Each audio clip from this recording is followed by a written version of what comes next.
Kung bago ka lang sa channel na to at isa kang true-blooded Aldab Nation na nagmamahal po kila Maine Mendoza at Alden Richards, tama po ang channel na pinuntahan mo, kaya consider na kitang bagong subscriber. Ang ganda. Ganda, di ba, bossing? Shoutout sa mga naka-all white. Yes! Okay, alamin na natin kung sino. Oo, Diyos ko, gusto kong makagawa ng pelikula kasama si Maine, kung may pagkakataon. Sobrang ano yon, dream yun ng maraming tao din. Bukod sa dream ko din, bukod sa gusto ko, marami ring taong gustong mangyari yon.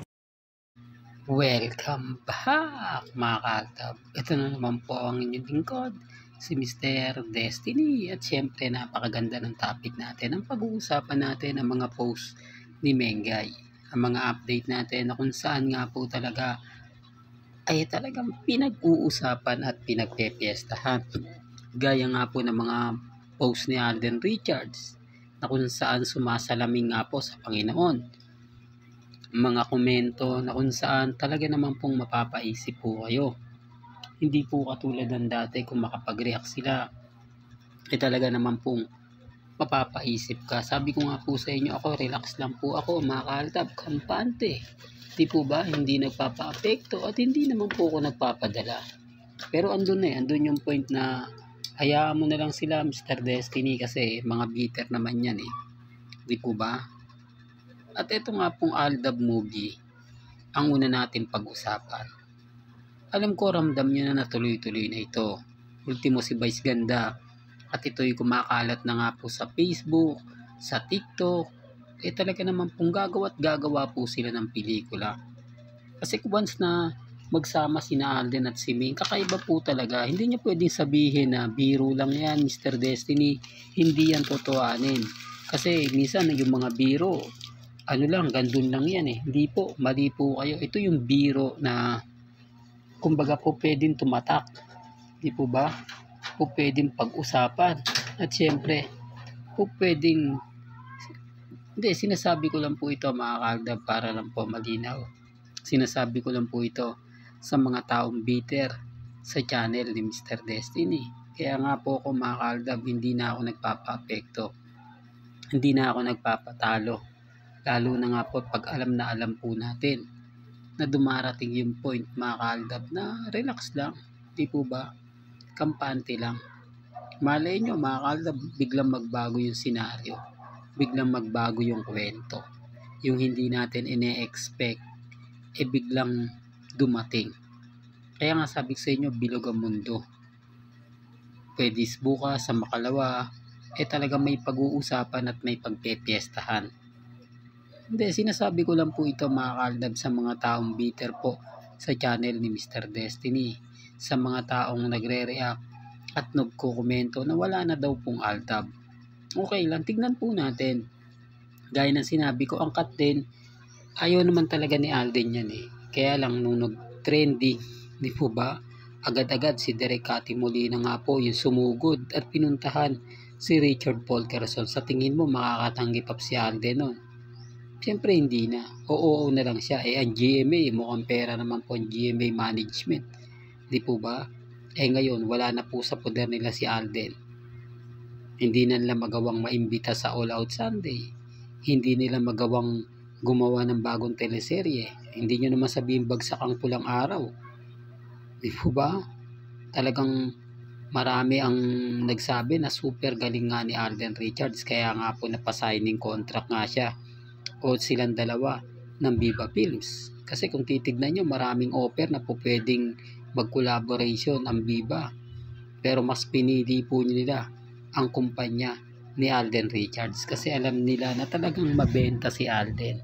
Alam nila na talagang pinag-uusapan at pinagpepiestahan si Richard Paul Quezon.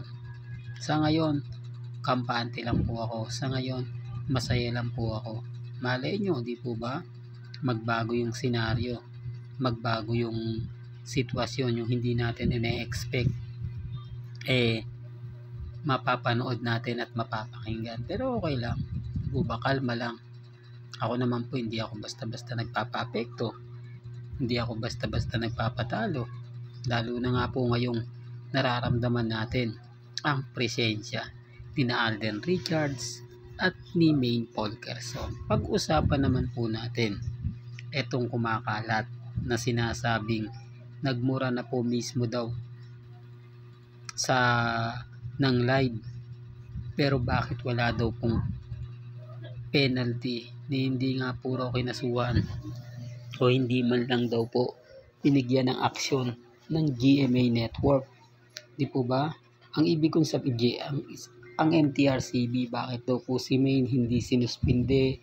Bakit daw parang baliwala lang daw yun? Nagmura daw po yun ng live at napanood nga po ng buong mundo sa Facebook at sa YouTube. Medyo, siyempre yung iba madidismaya, di po ba? Pero gaya ng sinabi ko, sabi naman ni Maine, hindi niya naman yung sadya. Di po ba? Baga inamin niya naman, kaya lang maraming bitter. Di po ba? Pero kapag ka ang Showtime daw po yung gumawa nun, agad-agad meron daw pong masususpinde ng 1 linggo. Malakas daw po sa MTRCB sina Maine Mendoza, di po ba? Ang 8 Bulaga, di po ba? Malakas po si Tito Sen, anak niya yung chairwoman ng MTRCB, di po ba? Kaya nga po yung iba nagtataka, nagugulat na o nga Mr. Destiny, malabo yan. Pero gaya na sinabi ko mga kaaldab, hindi po nila po pwedeng suspindihin si Maine. Una sa lahat, hindi naman po sa kinakampihan ko si Maine. Una sa lahat, inamin naman po ni Mengay at hindi niya po talaga yun alam. Hindi po ba? Walang intensyon na kumbaga ganun po yung magagawa. Although sinasabi nila, siguro Mr. Destiny, kung iba yan, malamang suspindihin nila yan. Di po ba? Kung nagkataon si Miles yan, baka pasuspindihin lang muna yan for the record lang para maging patas, di po ba? Para sabihin na hindi, patas kami. Kita nyo, kahit may pagkakamali siya, sinususpindi namin. Nagkataong si Mengay. Di po ba? Yun lang, mga kaaldab. Si Maine kasi yung tipo ng artista na hindi mo talaga po pwedeng isuspindi kasi ang laking kawalan po ni Maine eh. Di po ba? Yung birthday celebration niya, alam po na nagbakasyon siya ng 1 buwan. Di po ba? O 3 weeks po ata yun. Kita nyo yung naging epekto. Ramdam nyo yung epekto nang wala si Mengay sa Itbulaga. Halos karamihan po ng legit Dabbercats nang nanonood ng live na kahit tape na lang po yun, ang hinahanap pa rin po nila si Mengay. Nagbabaka sakali sila na si Maine magparamdam, na si Maine magganito, na si Maine magganon. Di po ba? Pero naging bigo rin po sila kasi hindi naman po talaga nagpakita si Maine. Hindi naman po nagparamdam si Maine. Di po ba? Taliwas po sa mga pahayag at komento ng iilan. Kaya nga sabi ko sa inyo, ako relax lang po ako, kampante lang. Di po ba? Kaya kahit anong sabihin po nila, kahit anong gawin po nila, never pong masususpinde si Maine Polkerson. Di po ba? Real talk. Pag-usapan naman natin, mga kaaldab, yung post ni Alden. Mga post ni Alden na kung saan blooming na blooming ngayon si Maine. Pansinin niyo po yung mga post ni Alden sa Instagram, sa Twitter, sa Facebook. Mas matingkad ngayon ang post ni Alden sa Twitter dahil pinakinggan niya yung taong nagmamahal po sa kanya na kung saan si Alden Richards nga po daw pang lucky charm. Pansinin niya lang daw po yung post niya dahil exam niya po. Di po ba? Pero hindi po nagdalawang isip si Alden.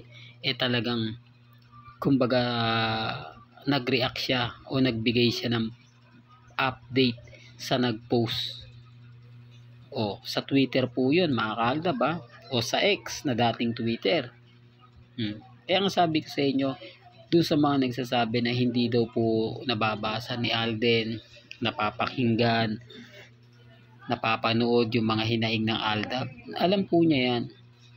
Di po ba? Hindi lang po talaga siya. Kaya nga sabi ko sa inyo, posible po na hindi tayo sampaan ng kaso ni Alden dahil hindi niya nakikita. Common sense na lang po. Alam niya sa sarili niya na tama ang Aldab Nation.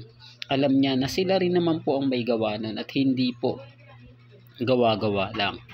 Kasi hindi naman po namin yan malalaman. Hindi po ba? Hindi naman po namin yan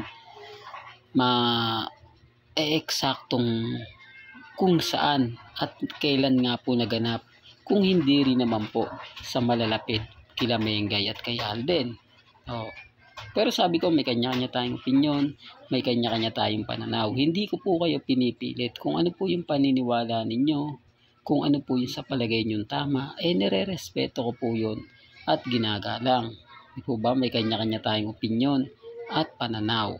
Well, hanggang dito na lang po ang ating latest updates. Kaya kung gusto nyo pa po ng pinaka-latest at sariwang update, abay tumutok lang po kayo dito po sa channel ni Mr. Destiny para updated po kayo sa mga bago at sa mga latest na i-upload po natin maya-maya lang. Hanggang sa muli, salamat po sa panonood at pakikinig.